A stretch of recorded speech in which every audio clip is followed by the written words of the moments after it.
This one was pretty tough, because unlike the previous list, Oklahoma has a ton of talented guys in the league.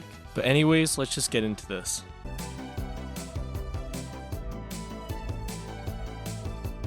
After spending some time in the JUCO circuit, Marquise eventually caught the attention of Oklahoma and was able to dominate in his 2 years with the team. Considering how well he played, it was not that surprising that Hollywood went 25th overall at good old Baltimore. And even though it took a bit for him to get going, my man is coming off his best year to date and is now looking to take it to another level in the desert with another guy on this list. The fact that Jalen is near the bottom of this list, I think speaks volumes to how many studs went to Oklahoma. Although he only spent 1 season there, Jalen was first team all-conference and eventually went second round to Philly. Throughout his 2 years with the Eagles, Jalen has played pretty well, and following a pretty good first year as a starter and with AJ Brown on the squad, it seems like Jalen has a bright future in Philly. From the beginning of his time with the Sooners, CeeDee was just a stud, and eventually a consensus All-American. So with that in mind, him going 17th overall to Dallas seemed like a great spot for my man to take his game up a notch. I would say over 900 yards as a rookie did that and more, as he quickly proved that his play in Norman could translate to the next level, and so his Pro Bowl nod the following year seemed to be a testament of his unique level of talent. Many people forget that Baker initially played at Tech before transferring following his freshman season, which was potentially the best decision of his entire career, as he quickly became one of the best quarterbacks in school history and eventually went on to win a Heisman as a senior. All things considered, it was not much of a shock that he went first overall to Cleveland, and year after year, he has continually improved his game, and upon that helped the Browns go from a laughingstock to a contender.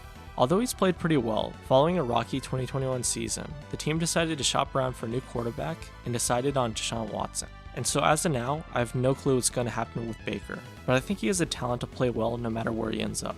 If I'm being honest, I had no clue that Mark went to Oklahoma, and it makes sense considering that he played well, but not anything crazy. So with that in mind, it wasn't a surprise that he went near the end of the 3rd round, with next to no expectations around his play in Baltimore.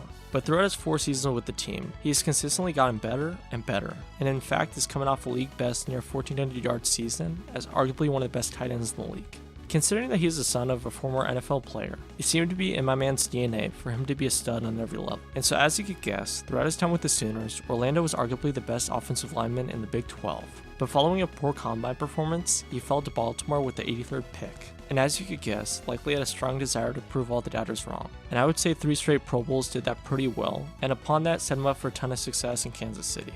While at Oklahoma, Lane wasn't all that flashy, and in fact was only 2nd team All Big 12 as a senior, and so it was really not until he shined at the Senior Bowl that his draft stock went to the moon.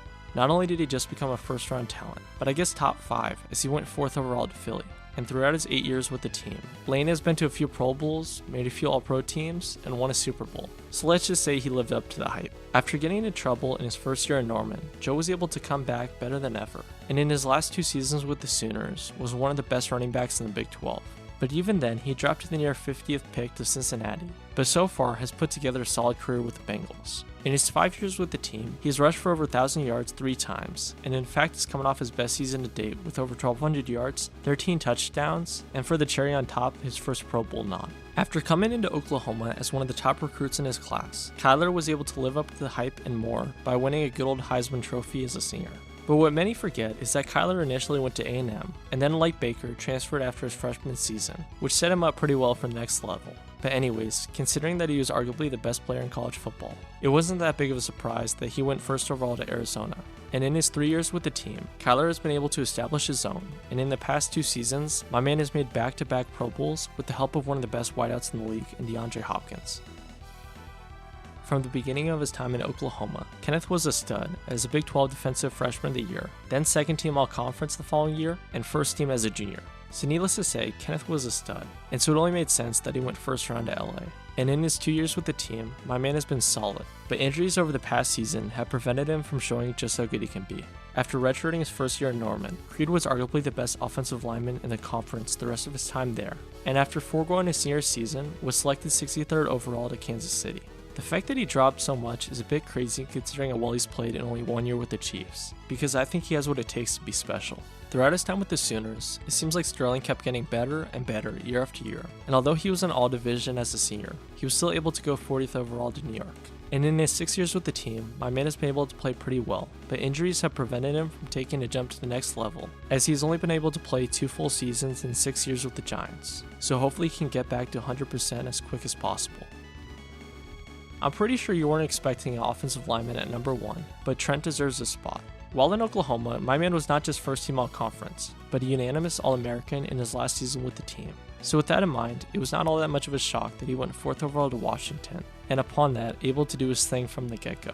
Throughout nearly a decade with the team, Trent was able to make 7 Pro Bowls, and upon that, establish himself as one of, if not the best lineman in football. But even crazier than all of that is after being traded to San Francisco, it seems like he only got better, as he made 2 Pro Bowls, and was first team All-Pro as a 33-year-old.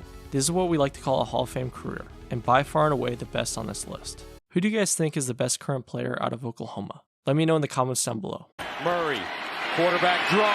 Murray, can he get there?